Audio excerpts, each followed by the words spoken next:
Welcome to another episode of DD on the Spot. As always, I'm your host, Ryan Johnson. And before we get to our guest today, I'd like to remind everyone that if you enjoy this content, to please give a like and subscribe down below. I'd greatly appreciate it.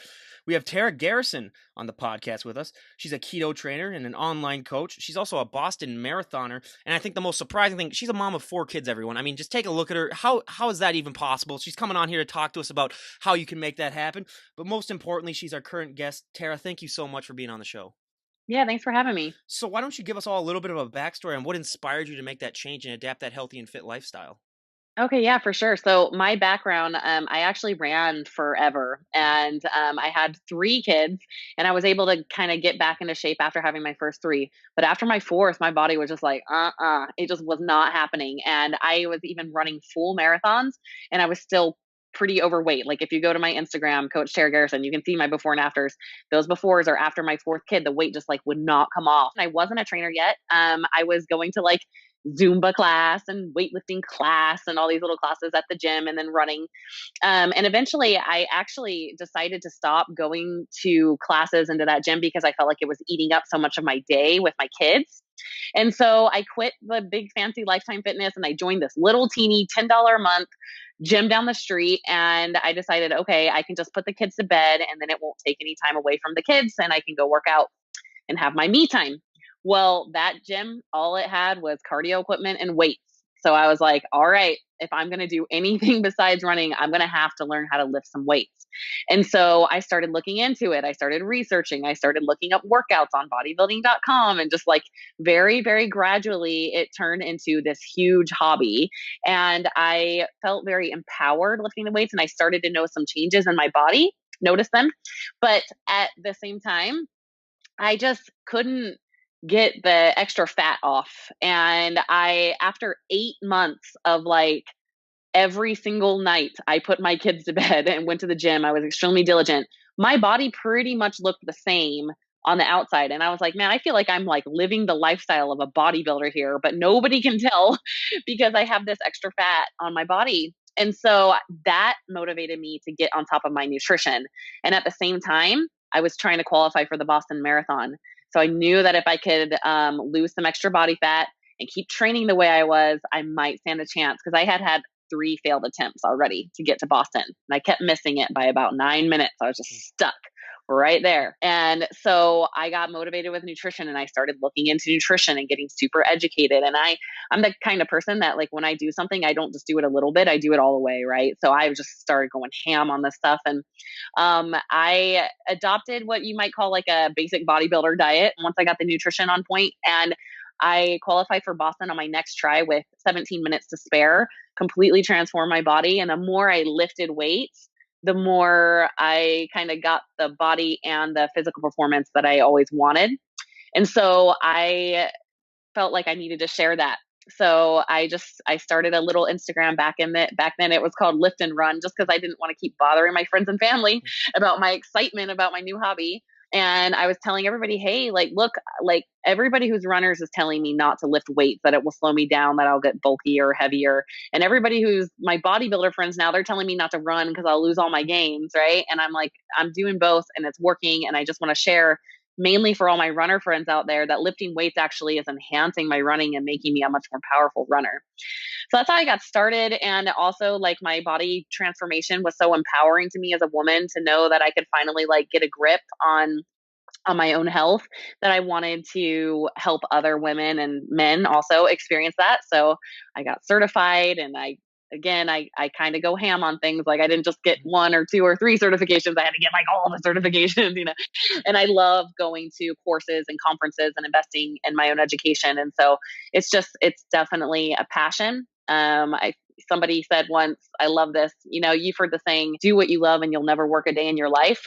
And somebody said, no, it's more like do what you love and you'll never stop working. Yeah. I'm like, it's very true. It's kind of the same thing. Like I enjoy it, but it's a passion for me. So that's kind of how I got from, overweight, chubby mom that couldn't figure things out to where I am today. And now I'm like, very interested, very focused on the ketogenic diet and biohacking and all of these things. So yeah, DNA testing, gut testing, all of it. I go all the way now. Wow, that is an inspiring story, and that's just so awesome. I mean, after having all those kids to still be able to do it. But I also love to sort of make the statement that if you were to go to a gym with 100 people in it, there's 100 different ways as to how they got into the shape that the people that they're in. Whether it comes down to their diet, their training, how many reps they do, what exercises they do, what they eat. There's so many little things that add up to that package that people end up seeing in the gym. Was that a difficulty for you to sort of figure out what worked best for your body when you were getting started? Because I always like to say, if you were to go up to someone and say like, oh my God, this body part of yours looks amazing. What do you train for that? What works best for them 99% of the time isn't going to work as good for you. Absolutely. I love that point. Okay, first I have to tell you this one little story. Mhm. I was trying to figure it out, and I'm telling you, going as a woman to the gym in the free weights section when you don't really know what you're doing and you're just this like kind of overweight mom, and there's all these bodybuilder dudes, and they all feel it seems like at the time that they all know what they're doing, but they don't. Yeah.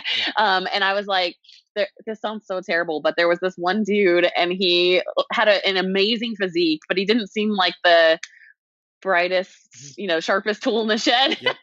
And I was looking at this guy thinking, if he can do it, if he can figure this out, I'm a smart and intelligent and capable person. I can figure this out too, right? And so it did take a lot of what I would call like self experimentation, but also like there's so much free information now. We live in the information age. There's so many people that you can learn from. And that's just what I did. I found people that I admired their mentality, their physique, the way they live their life, their healthy approach towards family.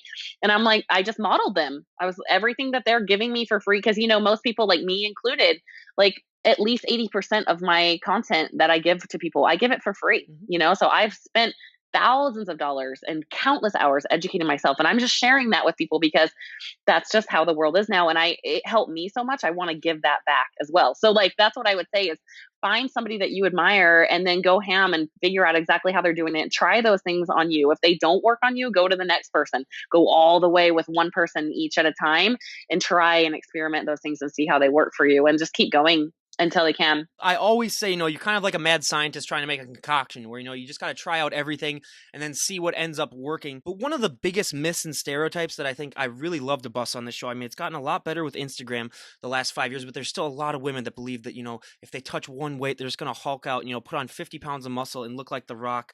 And it's a problem that, I mean, like I said, has gotten better. But did you ever deal with that when you were getting started in the gym? And even if you didn't, I mean, I bet you hear that all the time. What do you mainly respond to that when you hear that? Yeah, so women will ask me a lot if how they can get toned Yeah. but not muscular, and I just explained to them that being toned, you have to be pretty dang muscular to look toned. And so the other aspect of building muscle tone is that it's going to help you burn your body fat all day long.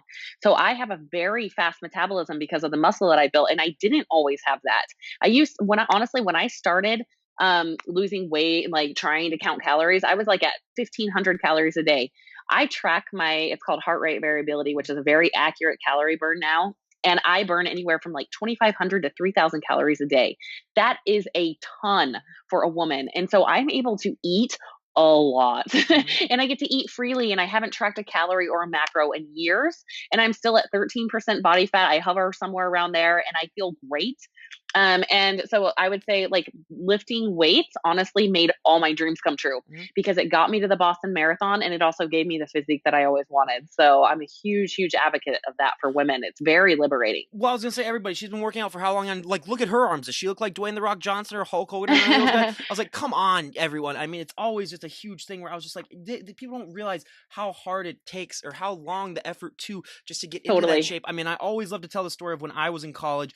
One of my really good friends, she would always say like, Ryan, you've gone to the gym, you're getting a little bigger and stronger. I want to go with you, but I'm just afraid. I just don't want to get too bulky. And then finally one night, I said, look, the amount of weight that you carry in your purse when we go out to clubs or when we go out to get something to eat weighs more than a lot of the dumbbells in the gym, and you are not gaining any amount of muscle from lugging that thing around 24/7. And that sort of convinced her. But it's all about just saying like kind of like what you said. What's the worst thing that's going to happen? You're going to get stronger. You're going to get healthier. I mean, it is one of Yeah. those And things.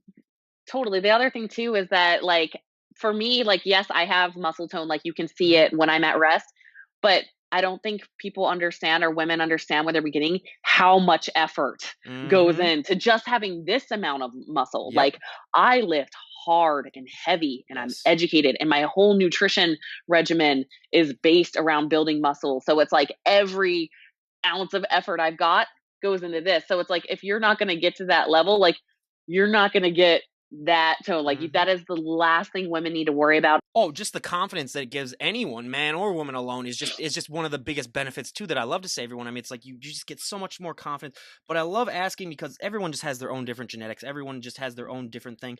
But when it comes to when you started working out, what body part really seemed to take off that you didn't really need to train as much? And then was there a body part that you really need to overtrain in order to get it to catch up to everything? I'll give an example. So my back, I mean, I could train back, once every 6 months and it would still look great. But I'm 6'3", so my legs are just, I got to train them like I've never trained anything before, like twice a week. I mean, just tear them apart. But what are those body parts for you?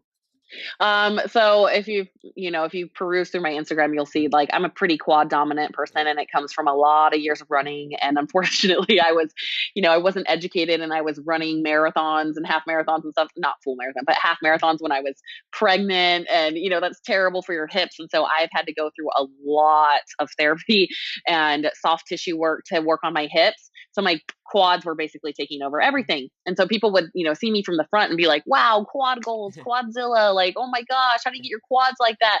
I'm like, have you seen my butt? Yeah. Because I really am not, I don't want my quads to look like this. I would rather have a butt. Yeah.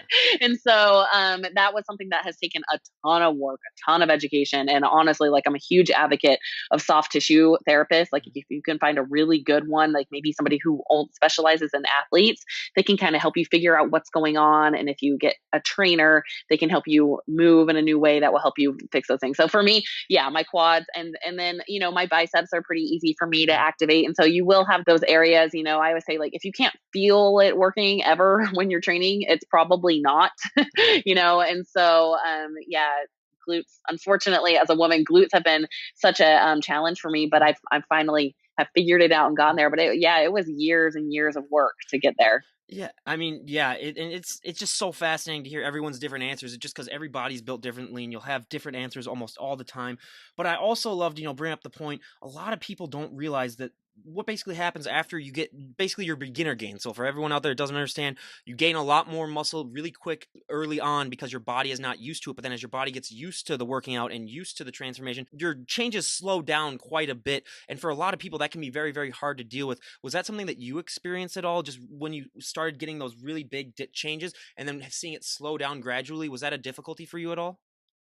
It wasn't for me, I think, because I have become such a fan of functional movement. Mhm. And so it really transitioned away from this. I'm like, okay, I built the muscle. Mhm. Like I don't really feel like I need much more Yeah. muscle as a woman. And so working out to like move better and to make my anatomy optimized, Yeah. that's really exciting for me. So I've kind of moved, I mean, I still do lift weights. Like I lifted shoulders this morning, Mhm. but I really, really love doing like functional circuits and things like that. So I think it's just transitioning into different goals for different times. That way you don't get bored either.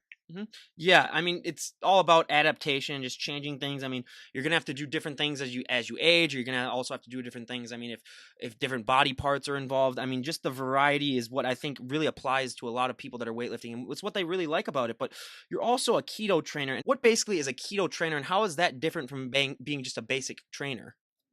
Okay, so yes, I am a personal trainer, but Mhm. most of my clients honestly come to me for help on the ketogenic diet, Yeah. which is my specialty, right? So I do nutrition and training, Mhm. and so I do specialize in keto, and that honestly has been probably the most rewarding part of my career. I love helping people build muscle. And, I have like marathon clients and muscle building clients and all different types of clients, but helping people master their nutrition and keto, keto is really making waves right now. It's definitely has its own share of criticism. But it's something that I have invested a lot of time and money into of getting educated. I follow all the science and all the research. I got to make my little plea for keto here. Yeah. My thing is do keto, but not forever. Mhm. So try keto because so many of our metabolisms are so wrecked from eating so many carbohydrates and not like carbohydrates like if we were walking around on the planet earth and we found a potato when we ate it. No, no, no, no. We've been eating these super highly glycemic unnatural carbohydrates that our bodies were never meant to tolerate. Like cookies are not, a part of the earth as we found it. And so our bodies are not equipped to be dealing with this overabundance of sugar, sugar, sugar constantly. And so doing a ketogenic diet can help you get your metabolism back on track. It can teach your body how to tap into its own fat stores. It can clear up your mitochondria, build more mitochondria for your cells, which increases energy. It can help regulate people's blood sugars. Like my mom, for example, is type 2 diabetic. She's off all of her medications now, including her blood pressure medication from doing keto. So it has some really, and she needs to be keto forever because she's using it for a medicinal reason. But for the average person like you and me, doing a phase of the ketogenic diet can be super impacting on our metabolisms because it will teach your body how to tap into its own fat stores for fuel. I'll give you an example. Today, it's 4:30 p.m., almost 5 p.m. here. I have not had a chance to eat today, and I ran 6 miles this morning and lifted after. And I've been running around to my kids' games all day, and all I had a chance to grab was a coffee with some heavy cream. I feel great right now. I almost don't even want to eat because when you are fat adapted like this and you've done keto, you're so good at tapping into your own fat stores for energy and turning those into ketones, which pass through your blood-brain barrier and give you a new energy source for your brain. You feel amazing. Like I'm on fire. Like I've been calling clients, texting, like taking care of business stuff. Like I'm just killing it. And it's amazing to be in that state. Whereas I remember the days where I used to be religious. And so I used to have to fast every, first Sunday of the month. And it was hell for me. It was horrible. It was torture. I would like almost get anxiety before it came because it was so, so awful. And that's because I wasn't fat adapted. My body was so dependent on sugar and glucose and carbs to have energy. And I don't have to live that way anymore. And it's extremely liberating. So I don't know, that's kind of my spiel on keto. Is it's not just like a fad diet. People think it's a fad diet, but it's actually something our bodies are supposed to be able to do, is go into a state of ketosis. It's very, very natural. Yeah, everyone has their own different thing. So could you explain maybe to people what the ketogenic diet basically is? Because I know a lot of people have heard of it and they might know what it is, but there's still so many people when they hear it. I mean, it just seems so foreign to them. What is the ketogenic diet and how does it differ from your other diets? Okay. Yeah. So the ketogenic diet started actually in their 1920s as a treatment for epilepsy. And so epilepsy is when you have seizures. And they found that they've always known that fasting, like from like 500 BC, they've known that fasting was a treatment for epilepsy. But they figured out that if we actually just super restrict carbohydrates and have people eat fat instead for energy, because our bodies can get energy from either fat or carbs, then that would have the same effect. So it's almost like a mimicked state of fasting. And as we know, fasting is very, very good for us. It causes all sorts of adaptations in our body. It's healing and restorative and regenerative. And that's what keto is. So keto is when you eat a very, very low carbohydrate diet and instead get your energy from healthy fats like avocados and fatty meats and quality oils and nuts and seeds, and vegetables too. So that's a ketogenic diet. So you're teaching your body how to run off fat for fuel. And that can either be from dietary fat or your own body fat. So they actually had like the longest guy who ever fasted, I think was like 380 something days. He was medically supervised. He was like, morbidly obese. They did cover, like he had an IV with basic micronutrients, but he did not eat anything for over a year. And his body just feasted on its own body fat. You can look up before and after pictures. It's quite incredible. And so for the everyday person though, for someone like you and me, we are not good at tapping into our own body fat stores because we have taught and trained our bodies that they need glucose, that they need carbohydrates, they need sugar in order to operate. And so our bodies have lost that ability. So doing a ketogenic diet, at least for even a little while, it's going to teach you how to run off fat. So it's going to teach your body how to use its own fat for fuel. It's also going to do some amazing things for your cells, like increase the number of mitochondria in your cells. So if there's anybody listening who's interested in having more energy throughout the day or having more energy for running or lifting weights, you're literally increasing your body's ability to make energy. That is amazing. On top of it, you get a huge nervous system boost. That's why it's good for epilepsy. You the little myelin sheath sorry, I'm getting a little too scientific here, but the little things that cover your nerve endings, those are made of fat and they're protected when you do keto. Your brain gets a boost. You get new neurological pathways and connections. It's amazing. So I just want to get the word out on that because a lot of people are looking at keto. Keto has become famous now for being a fat loss diet. So people are like, oh, it's like the new Atkins, which it kind of is, right? It basically, I will say it is almost the exact same thing as Atkins. Um, but but what they don't realize is that going into a state of ketosis is nothing new. It's something our bodies are supposed to be able to do. And so doing keto, even if you just do it for like 2 or 3 months, is going to teach your body how to do that again. And, I have seen thousands and thousands of transformation stories where people have had energy for the first time in their life. Inflammation goes way down. They almost call ketones antioxidants because they are so good at fighting off free radicals in our body. And so, anywhere from people who are old and aging to get this new brain energy source to somebody who's, 500 pounds and now they're a normal body weight. It's life changing for people. So yeah, I'm a huge advocate of the ketogenic diet. Yeah, and I highly recommend, if any of that sounds interesting to any of our guests or any people that are listening, definitely go and check out the ketogenic diet. I mean, anything that can help out people, I mean, I'm more than happy to plug on here. So again, you guys go and check that out. But being a personal trainer, what would you say is the number one excuse that you hear from people who say that, like, oh, I can't do that, I can't adapt that healthy and fit lifestyle? What would you say is the number one excuse that you hear all the time? I would say a lot of people would say it's just too hard, or I don't have enough Yep.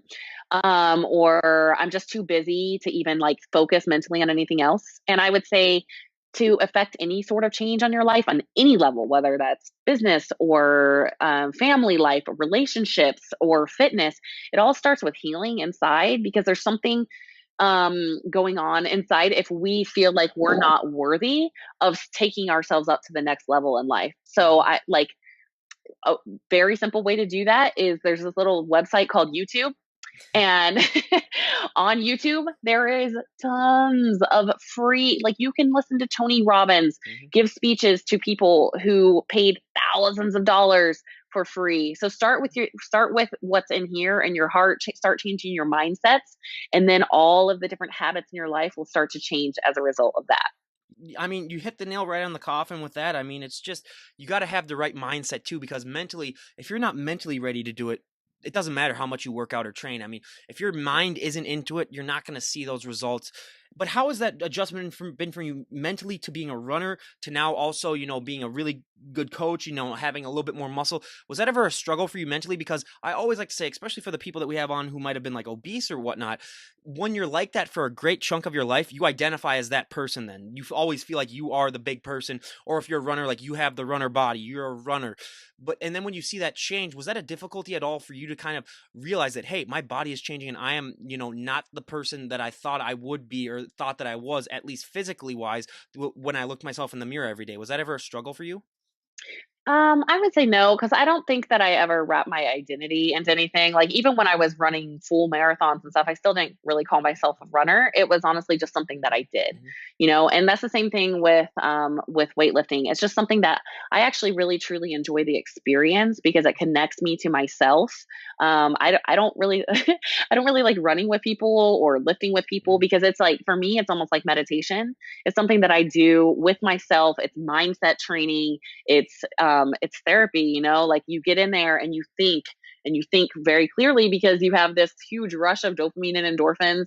And so for me, that's how it is. I've never felt like I don't know, I guess I'm not too hard on myself that way. I don't really have expectations on the outcome as much as I do on the experience. And every single training session, like the training for me, like a regular long run when I'm training for a race is just as meaningful to me as the race because it's more about the experience. It's me versus me inside my head. And so, Yeah, yeah, that's I where I'm mean, at. yeah, especially being a marathon runner. I mean, yeah, it really is like kind of a battle between yourself that you really have to do to overcome that. But I mean, you're also a mom of four, which is something that I mean, I still can't wrap my mind around. How are you able to maintain this lifestyle? Because I always like to say, I mean, being a mom is a full-time job in and of itself. What are some time management strategies that you use that you're able to get all this done and still being able to, maintain just, a normal life?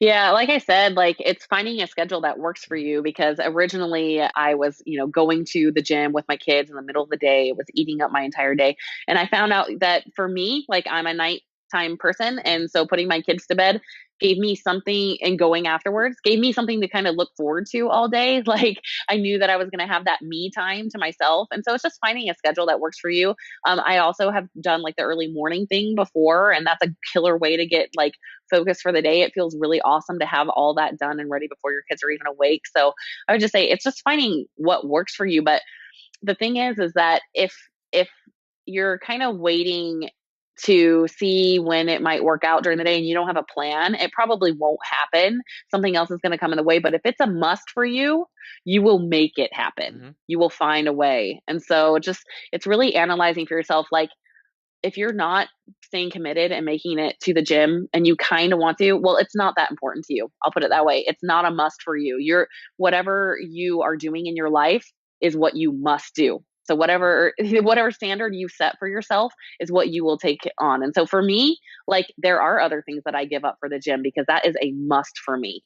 Right. So it's just choosing how you want to balance your life and having a plan for how you're going to do that. I absolutely agree with that because we've had nurses on here that, like I say, they work like 16-hour shifts and they're still able to, get Mm-hmm. their workouts in. So I always say, it's all about how you maintain your time and what is your priority. And if it is, I mean, you will find a way to get it done.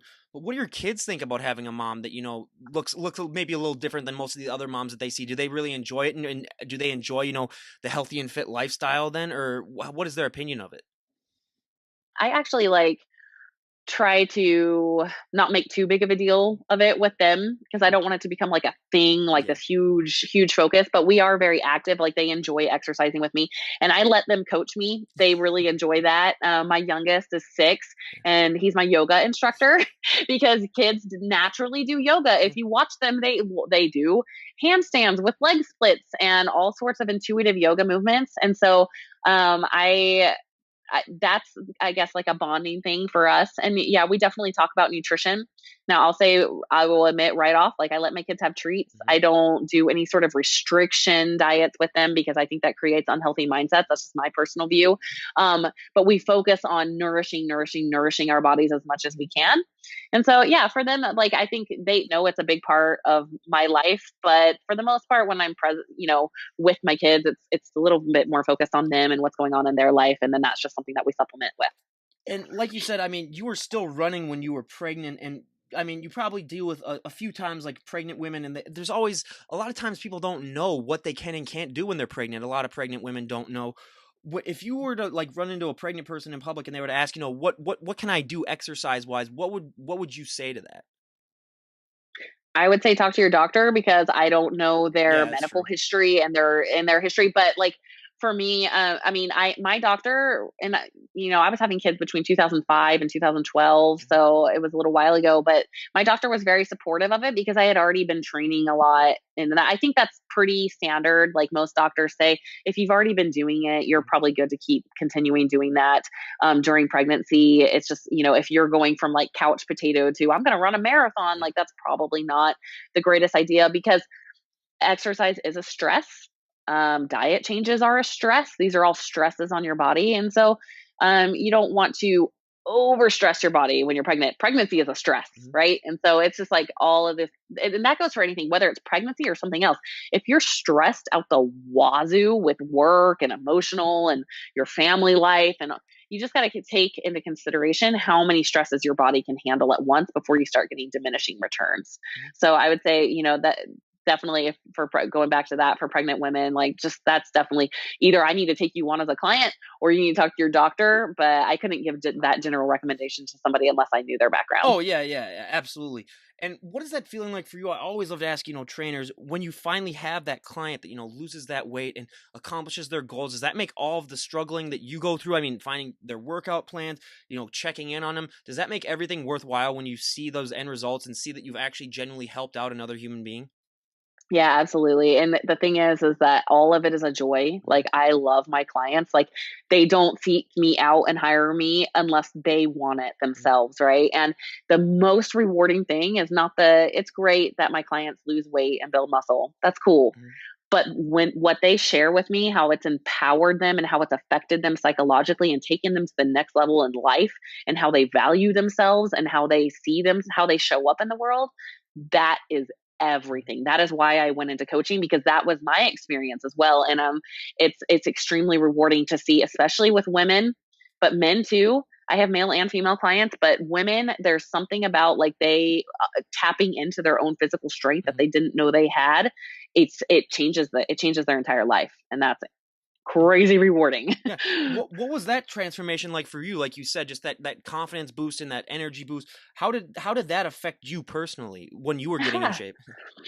Do you have time for another podcast? That's a story. That's a story, and then that's maybe, yeah, a full episode. Yeah. Completely transformed my Mhm. life. I got out of a religion that I needed to get out of, a marriage that I needed to get out of.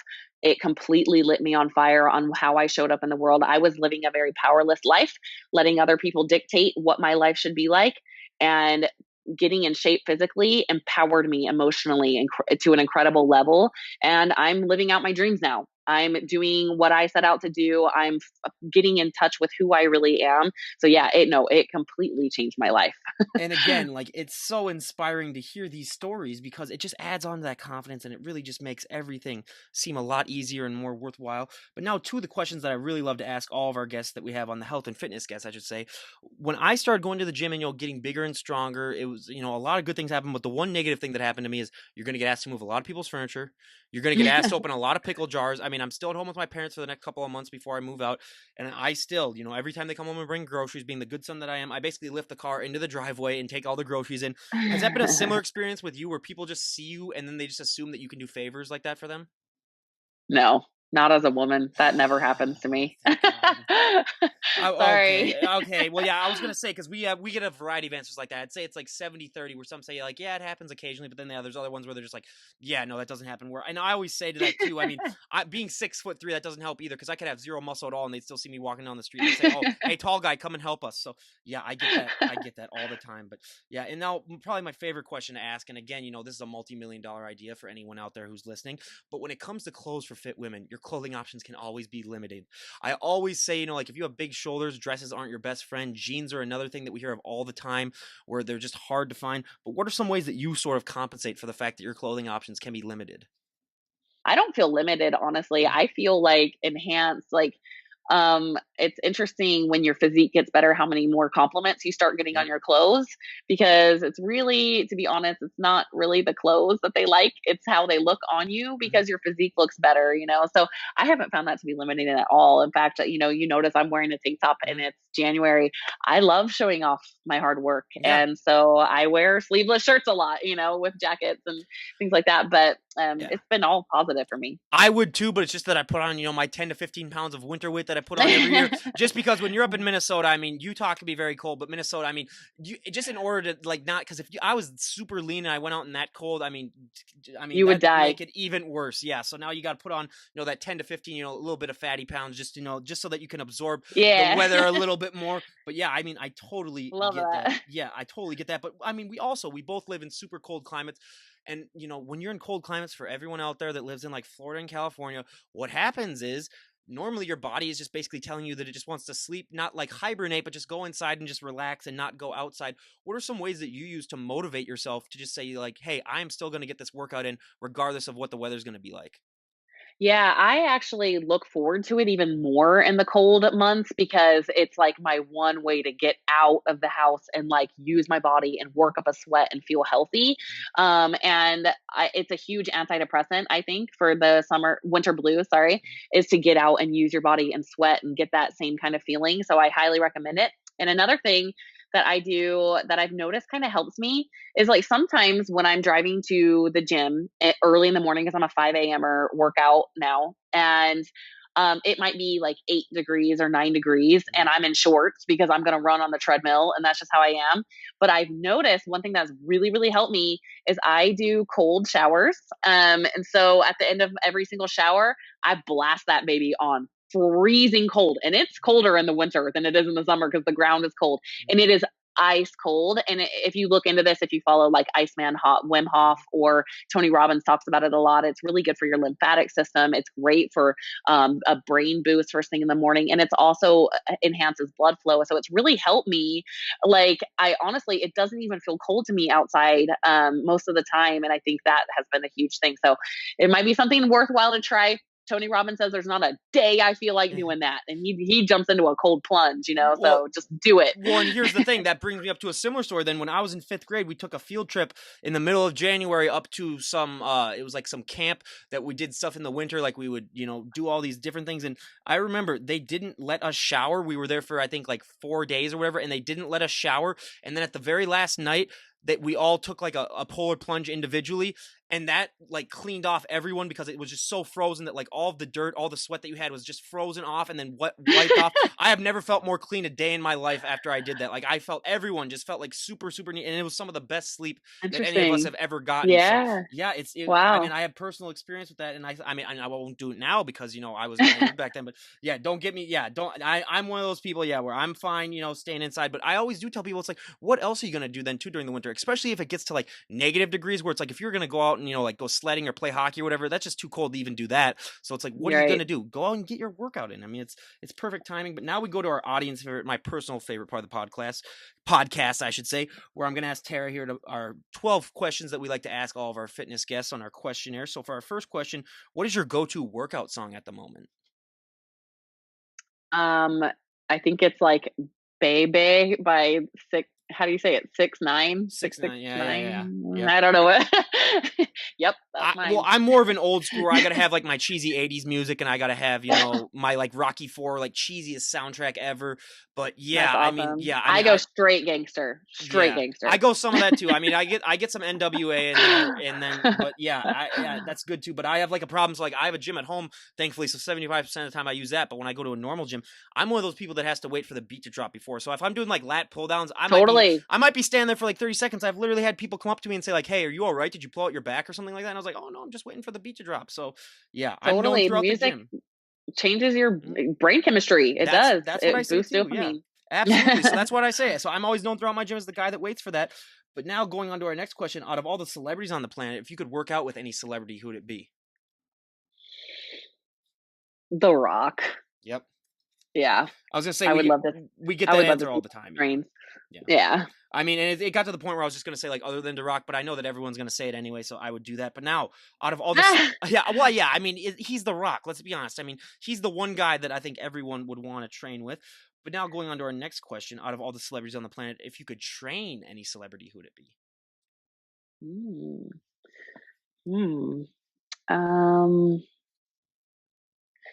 Who I would like to train is actually Madonna, because she's so into fitness and she's had so many wonderful trainers over the years. I would love a chance. Yeah. Well, she's super lean too for her age. It's like, are you kidding me? Like she still looks. Yeah. So yeah, that would be. She's a badass. Believe me, that's the first time we've ever heard Madonna, and you're gonna be like our 100th guest. So Madonna is on the board officially now. So yeah, it took a while, but we finally got Madonna on. But now, I mean, yeah, she's just amazing. But what is one item that you always need to have in your fridge? Some sort of meat that's already cooked. So like crock pot chicken, that saves my life. I could not maintain a healthy lifestyle if I didn't have healthy meat ready to go, because it's so easy to throw together a healthy meal if I have that. Yeah, that's actually our first one with that. I mean, the most surprising answer that I got was mustard, and that's because a lot of the bodybuilders I have on the show, I mean, it's 0 fat, 0 calories, so they got to put it on their chicken, they got to put it on everything. So I always say, if you do that, you might want to reevaluate your life if you're having to put mustard on chicken to give it a little bit of a better taste. But I've been there. Yeah, I know. Believe me, when I was in college, I did similar things to that too. So it was, it's just one of those things where you hate it, but you have to do it. But now, what is Hey, side note on mustard, it's mostly made out of turmeric, which is super good for you. So keep that in mind. Turmeric's very anti-inflammatory, so mustard is not actually a terrible thing to be putting on your food. I used to be a mustard guy until I was like about 9, and then I switched over to Team Ketchup. But yeah, that's one of the most surprising things when I started this podcast is learning all that stuff. But now I gotta say, what is one thing that you would change about the health and fitness lifestyle if you had the all-knowing power to do so? I would probably get rid of the bodybuilding competition industry altogether. Yeah. I think it uh, was really well intended, and Arnold was awesome. And I think it's turned into something that just chews them up and spits them out and leaves them with body dysmorphia and wrecks their metabolisms and their souls. Sorry, I love bodybuilding, like the actual act of bodybuilding, but the competition, I've just seen so many people get wrecked from it. I am not a fan.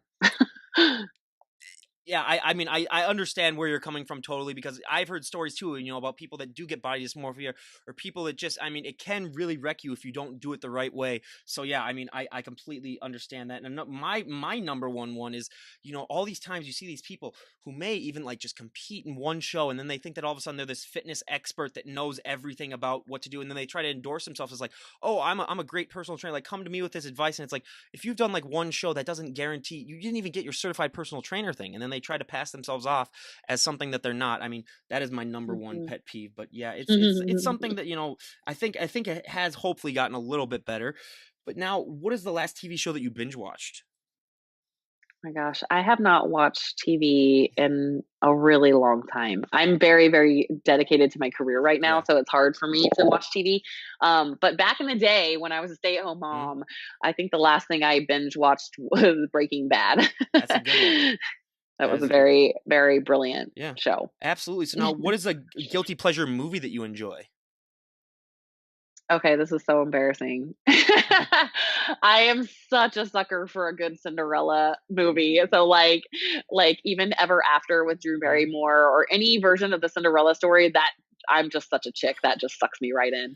Yeah, I mean, I'm gonna be honest. So again, all of my guy friends, close your ears, don't listen to this. But Princess Bride is my guilty pleasure movie. So, I mean, Awesome. I can quote a lot of that movie. It's one of those movies where if it comes on, It's a I'll stop what I'm classic. doing. Absolutely. So, like, I'll give an example. I was writing my thesis paper in college, and that movie came on, and I stopped what I was doing and watched it. So, if that isn't dedication, I don't know what is. Stopping to write your thesis paper. But yeah, again, all of my guy friends, you've never heard that from me. I'll only admit it on this podcast, so everyone, all my guy friends, can start listening now. But now, if you could go back in time and talk to the 18-year-old version of yourself, what would be the best piece of advice you would give her? Mm. Um, it all serves its purpose. Just Mhm. enjoy the journey. Everything that happens in your life happens for a reason, so just enjoy it. Mhm. Yep, Yeah. that's I mean, that's what I'd say too. I'd say, enjoy that metabolism. I'd say as well while it lasts, because I mean, I'm 24, so I'm slowly starting to get out of that young person metabolism where you can get away with it. eating a lot more than you can when you're older. But I would tell my 18-year-old self specifically, I'd be like, enjoy it because it's slowly starting to get worse and worse. But now, when our last our last questionnaire question, what is your favorite fashion trend of all time and least favorite fashion trend of all time? Okay, let me think here. Pretty big fan of high-waisted workout pants. That is like one of the best things that ever happened to women. You don't Mhm. have to worry about bending over and anything showing, and it's very flattering. Um, Honestly, I was just talking to my daughter is 13. I was just talking to her about this yesterday. I am not a fan of the big, like slouchy and huge shirts are back in style, which for me, like that's like the leanest part of my body is like my Mhm. waist. And so it's not my favorite. Yeah. I just look like a giant Mhm. balloon. So that I would say giant slouchy shirts are kind of like my least favorite Yeah. fashion trend of all Yeah, time. I mean, for me, my favorites only during the winter though is flannel, just because it's so comfy, and I definitely need it. But I mean, my least favorite, my dad used to rock it, and he killed it. He killed the image of it for me. But fanny packs, he used to have one in the late '90s that now I'm still I scarred. have a fanny pack. Okay, so no, don't get me wrong. So I love it. I always say this. I always add the asterisk to it. I say women can pull off a fanny pack. I am completely upset with that. But I'm talking about guys that have dad bod trying to rock a fanny pack. It's like, come on, My slow. dad had one too. Yeah. I know exactly what you're talking So about. I mean, it's like for God's sake, and I know that they're slow, and I know that they're trying to make a little bit of a comeback right now. So now I always say, if there's anything that I can do with this podcast, it's to hopefully stop the spread of fanny packs in the country, because yeah, I mean that's I see them every once in a while, and I just cringe every time I see that. But so now we're done with the questionnaire. So now I always like to ask these last few questions before we wrap things up. So one of the questions that I love to ask all of my guests is sleep. It is not talked about really at all on people's Instagrams. A lot of people that are coaches, they don't talk about it, unless you really get to know them. And it's just something that so many people don't talk about, but it is the most important thing, especially when it comes to recovery, when it comes to, just repairing all that damage that you've done to your body when you work out. Because, like it or not, people, you are damaging your body when you lift weights. You're tearing it apart, and then it basically rebuilds itself back up stronger. I mean, that's how you build muscle. But what is your recommended amount of sleep that you try to get? And then what do you like to recommend for people? Because I had the number one sleep specialist on the planet come on, and he was always talking about, people that do work out, you do need to generally get more sleep than the average person Yep. just to recover. So what amount do you try to get, and what do you recommend? Yeah, that's a great question. So it's different for everybody, but I think because I do one have a lot of emotional stress in my life right now. I have 4 kids, and on top of it, I'm getting ready to train for a marathon, and I'm lifting weights. Like that's a lot of stress. That's a lot of things to recover from, and so I generally need like 8 to 9 hours of sleep a night. I know some people can get away with their like 4 or 5 hours. If I do that by the weekend, my body will be like, hey, guess what? You're going to sleep whether you like it or not. Right. Mhm. And I don't like to have those longer weekend sleep days because it really messes up my circadian rhythm. And so I really make it a priority to get enough sleep. So I will switch things around in my schedule if I have to. I will work out later in the day sometimes if I'm like, okay, shoot, I had to stay up till 11. I'm only going to get 5 hours of sleep, 6 hours of sleep. I can't do that. Like I'll move things around. So I do prioritize it. And then for everybody, everyone is so different. Actually, Dave Asprey's new book, Game Changers, has a really interesting chapter on sleep. And he talks about like how some people seem to thrive on 5 hours or 6 hours of sleep. And I'm super jealous of that. But for me, with I guess the output that I'm doing, I need a lot of recovery time. And I always say, sleep is the best recovery modality and pre-workout in one. So you can go spend a ton of money on all these fancy recovery modalities, which trust me, I am a fan of IV drip therapy and cryotherapy and compression boots and Epsom salt baths and cold plunge and I love all this, right? But the numero uno recovery modality is 100% free and it's sleep. And I mean, I'm gonna add another question on, because you mentioned cryotherapy, and we have never had someone talk about cryotherapy. Could you just quickly, I mean, just go over what that is? Because I mean, we've all seen those posts on Instagram where, people get into these little pods, and then they just, people just all of a sudden, I mean, they feel better. What is cryotherapy, and what does that feel like when you do it? So I've done 2 different methods of cryotherapy. So you can do the nitrous oxide, nitrogen, sorry, not nitrogen. So you do the nitrogen ones where it's like it goes up to your head and it just does your body, but your head is out. Those are good, but I've also done one that's a full body cryotherapy chamber and they just use freezing cold air. You're in there for 3.5 minutes. And so it's anti-inflammatory, right? It's like a super ice shot. And what happens is you get so cold that when you then come out, all your blood rushes into those areas. And blood, as we know, carries all of our nutrients and it helps heal those areas. So it's really like a lot of older people actually love cryotherapy and will get memberships because it reduces all the inflammation in their joints. And then for people who are active and, doing sports, because a lot of us, like, we might not be athletes, but we're acting like athletes, we're training like athletes. And so we need to be recovering like athletes as well. And so going and doing cryotherapy will speed blood flow to the area and reduce inflammation system wide in your body. So it's really, really cool. Well, I have to say that people that want to do cryotherapy, just come up to Minnesota and have everything covered other than your head, Yeah, and you'll get you'll get all the cryotherapy you need. But again, totally. yeah, absolutely. So where would you like to see? I mean, your business. Where would you like to see yourself a year from now if we were to talk? Oh, I've got big dreams. You want me to tell you? Absolutely. Um, So, like, my goal is to be running $1 million training company. Yeah. And so, I like basically my business strategy is 3 part, and that is having online clients, in-person clients, and programs. So that's what I'm working on building right now. I have all my goals written down and all my numbers and all of that. I'm very, very much into personal development. And I believe that every single one of us can continuously become more than we are right now if we believe in ourselves and we try. So hopefully the next time you talk to me, I'm running $1 million training company. Oh, and I honestly think that you will. I mean, just to have that drive and to be able to do anything with 4 kids. I mean, the fact that you just aren't, staying at home all the time and, just watching, rom-coms all the time, like some of the people that I know, just really proves just the determination and the willpower that you have. But I Thank you. also, I mean, I love to just say one of the things that I hear of all the time, especially from, multiple women, their biggest thing that they really deal with is their arms. And I mean, you have amazing arms. What do you do for that area down there? That's the biggest problem area for so many women that they talk about, the jiggly arms. What exercise do you recommend for that? Because I get those questions all the time from like some of my mom's friends that might watch this, and they'll be like, oh, well, ask them that next time. So what do you do for that area to make it look as good as it does?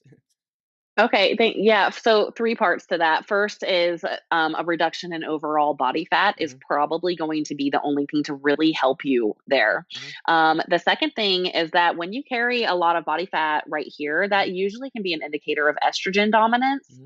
And so there are, this is something I specialize in, but you can take certain supplement protocols to help balance out your estrogens. One thing I can rattle off right now is a supplement called DIM detox, and that helps you metabolize estrogens better in your body. And then the third thing is, yes, you can add muscle to that area, of course, will help. And so that I have found that area is very, very difficult for a lot of women to work. And so I really would recommend getting a personal trainer.